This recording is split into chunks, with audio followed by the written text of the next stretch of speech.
छठा अध्याय 19वां श्लोक देखिए। यथा दीपो निवातस्थो नैगते सोपमा स्मृता योगिनो यच्चित्तस्य युञ्जतो योगमात्मनः। यथा दीपो निवातस्थो नैगते सोपमा स्मृता योगिनो यच्चित्तस्य युञ्जतो योगमात्मनः। यत्रोपरमते चित्तं निरुद्धं योगसेवया यत्र चैवात्मनात्मानं पश्यन्नात्मनि तुष्यति।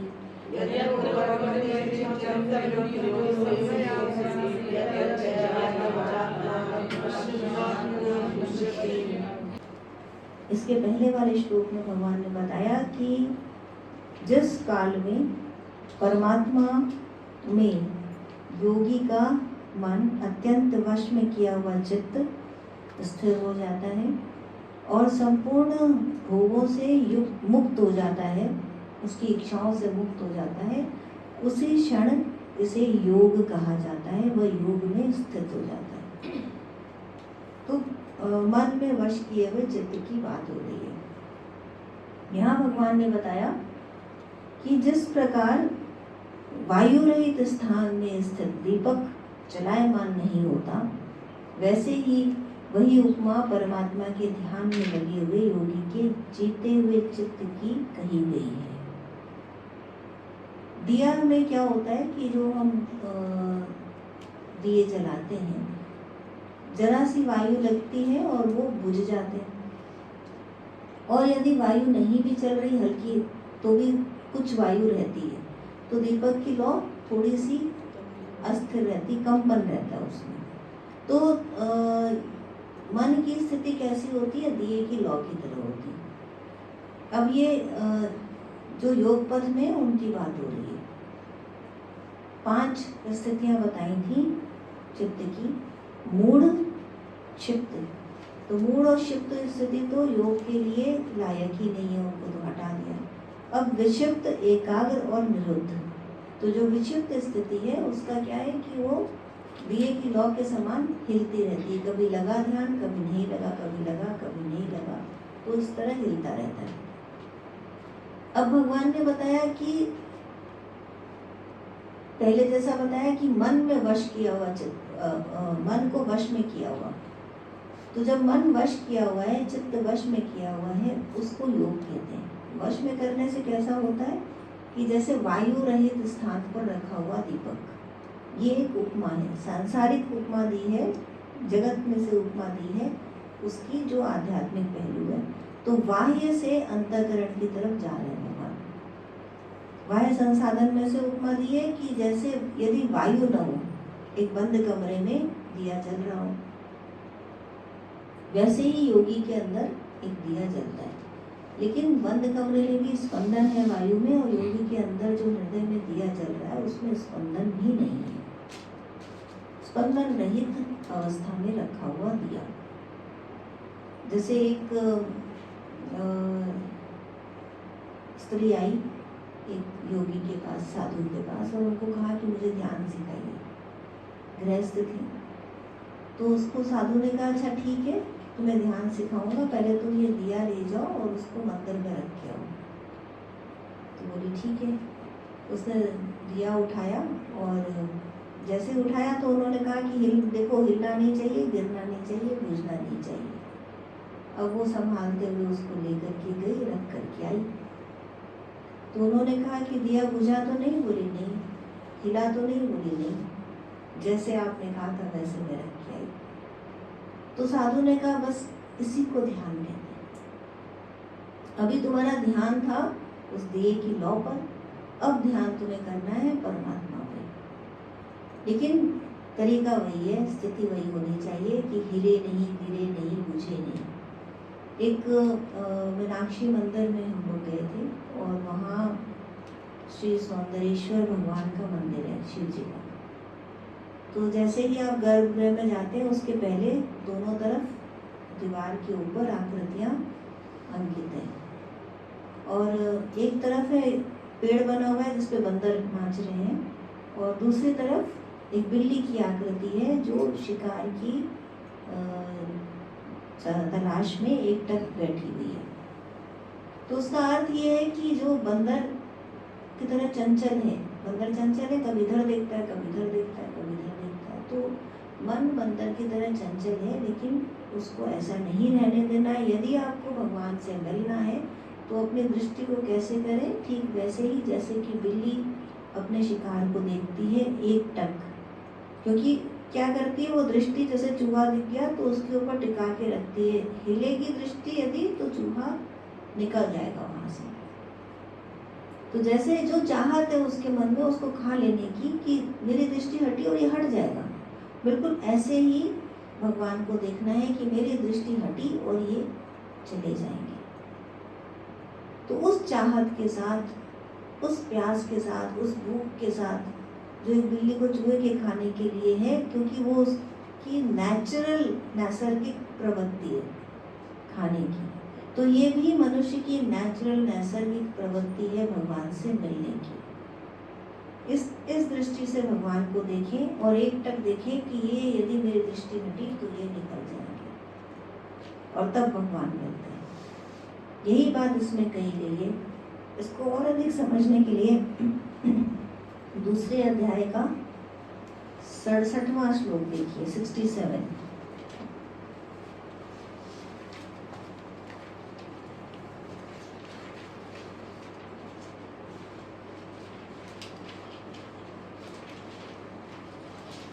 इंद्रियाणां हि चरतां यन्मनोनुविधीयते तदस्य हरति प्रज्ञां वायुर्नावमिमांसि।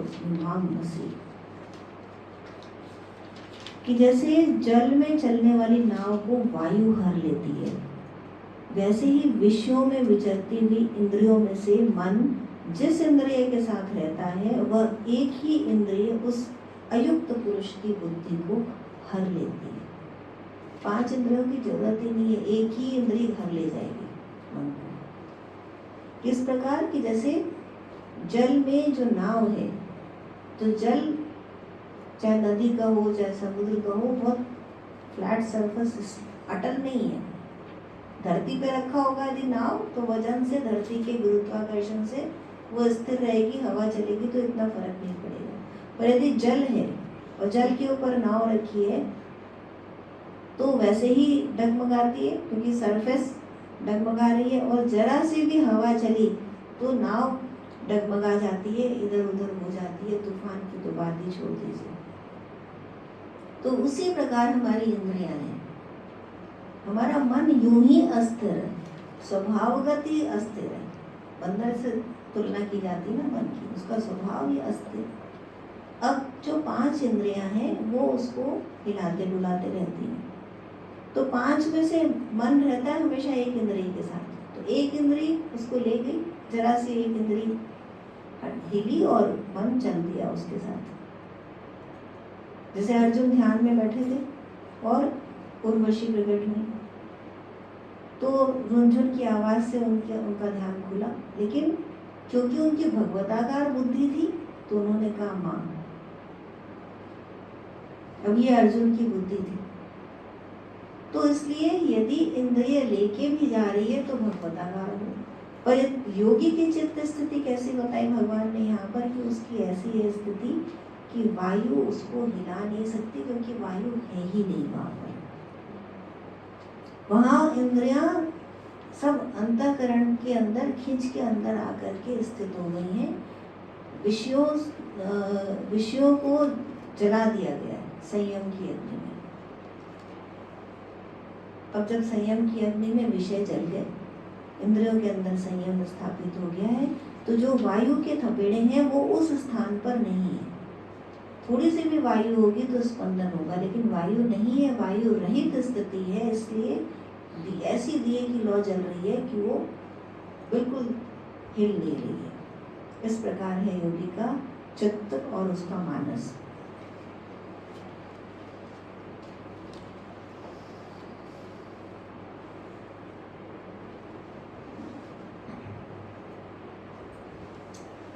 आप ये देखिए कि इसमें तुलना दी गई है दीपक से। पर्वत से भी तुलना कर सकते थे योगी के चित्त की, क्योंकि कूट कहा जाता है ना, कूटस्थ पर्वत पर स्थित। लेकिन पर्वत से तुलना नहीं दी, क्योंकि पर्वत का स्वभाव अटल है, अचल है।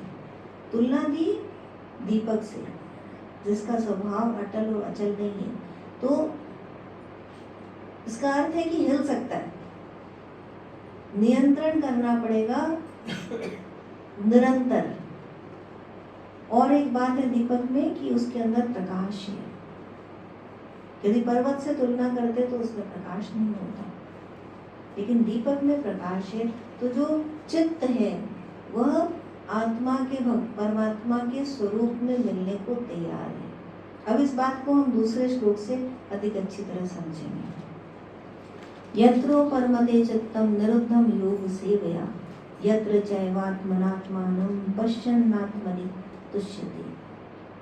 योग के अभ्यास से निरुद्ध चित्त जिस अवस्था में उपराम हो जाता है और जिस अवस्था में परमात्मा के ध्यान से शुद्ध हुई सूक्ष्म बुद्धि द्वारा परमात्मा को साक्षात करता हुआ सच्चिदानंद घन परमात्मा में स्थित और संतुष्ट हो जाता है, वह क्या है? वह योग की अवस्था है।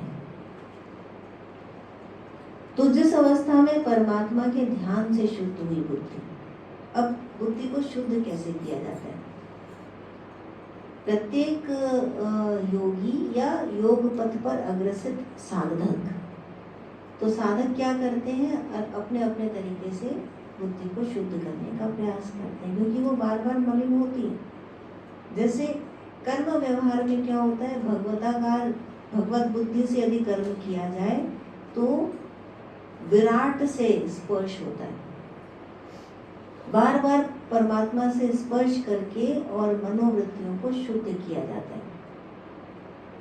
होता है ना कि जब बार बार संसार में लग जाते हैं तो बार बार बुद्धि अशुद्ध हो गई, तो उसको बार बार परमात्मा से स्पर्श कराइए, बार बार बुद्धि शुद्ध होगी।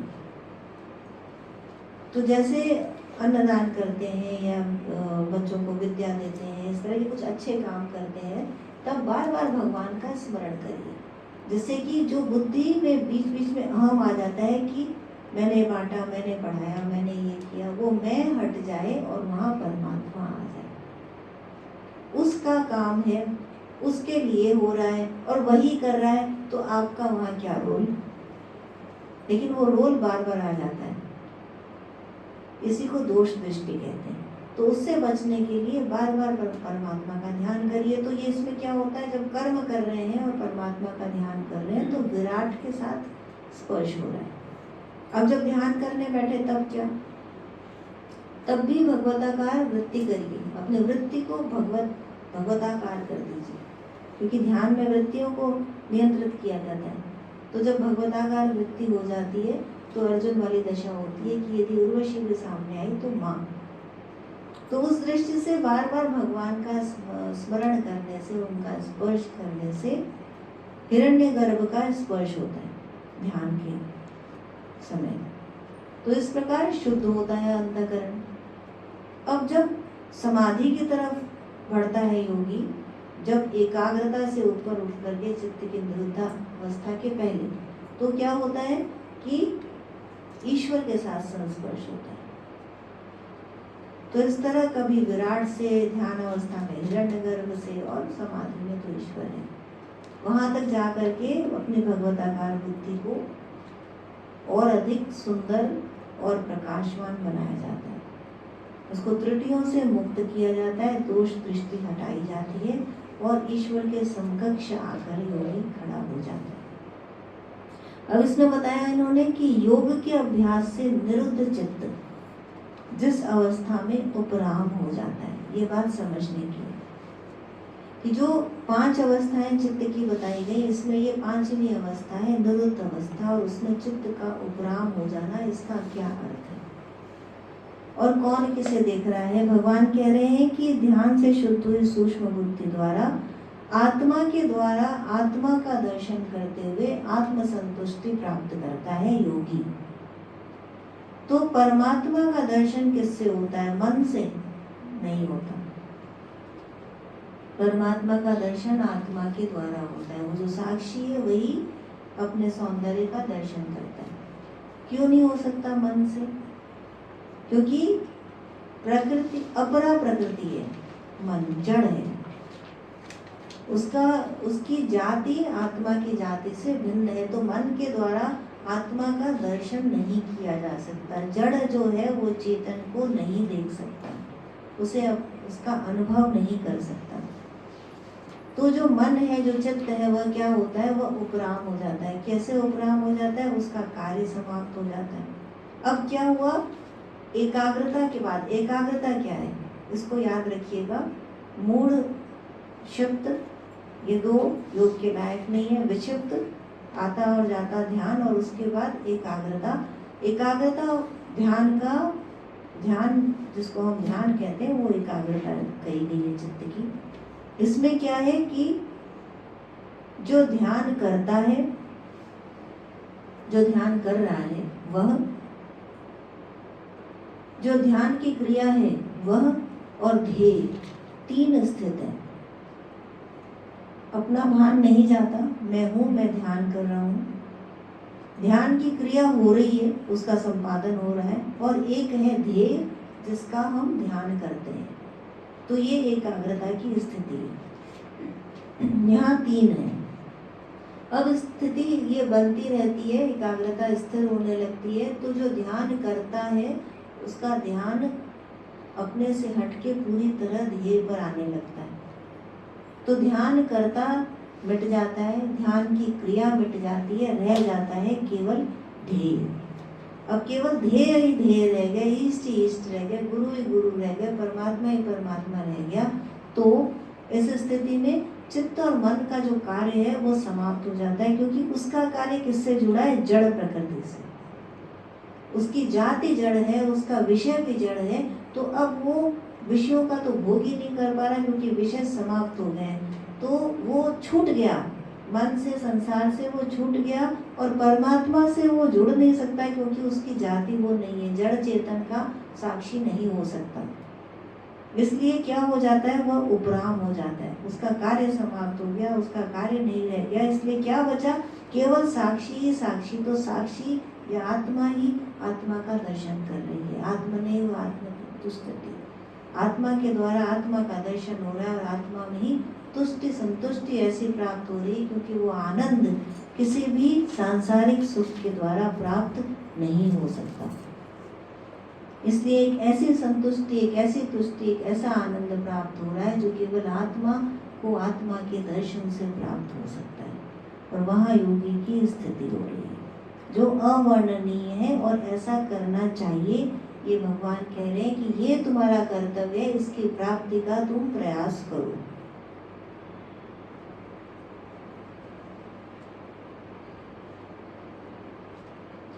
यह निर्वाण की स्थिति है। और निर्वाण का एक अर्थ ये भी है कि जहाँ जो दिया है वह बुझ जाता है, उसे भी निर्वाण कहते हैं। अब जो पहले श्लोक में दिया बताया गया था कि जो स्पंदन रहित अवस्था में सीधी लौ जिसकी जल रही है, वो दिया यहाँ पर निरुद्ध चित्त के बाद जो निर्वाण की स्थिति आती है, वहाँ वो दिया भी नहीं रहता, उसी को निर्वाण कहते हैं। तो क्या रह जाता है? केवल एक परम सत्ता रह जाती है, एक अनिर्वचनीय शांति की अवस्था रह जाती है, अनिर्वचनीय स्थिरता की अवस्था, शांति की अवस्था, निश्चलता, जहाँ पे कुछ नहीं है, बिग जीरो, शून्य। इसी को भगवान बुद्ध ने निर्वाण कहा, क्योंकि वहाँ कोई बाण नहीं है। उन्होंने बताया ना, एरोज होते हैं कि दुख का एरो है, दुख का बाण है, दुख के प्रति हमारी जो प्रतिक्रिया है वह बाण है। तो बाण लगते हैं संसार से दुख के, और जो निर्वाण है वहाँ पे कोई बाण नहीं है, वहाँ पे कोई दोष नहीं है, दुख नहीं है किसी भी प्रकार का, वहाँ कोई संसार नहीं है। केवल और केवल आत्मा अपने पूर्ण सौंदर्य में परमात्मा में स्थित है, उसी के स्वरूप से साक्षात्कार करता हुआ उसी में लीन हो गया। इसको कहते हैं निर्वाण।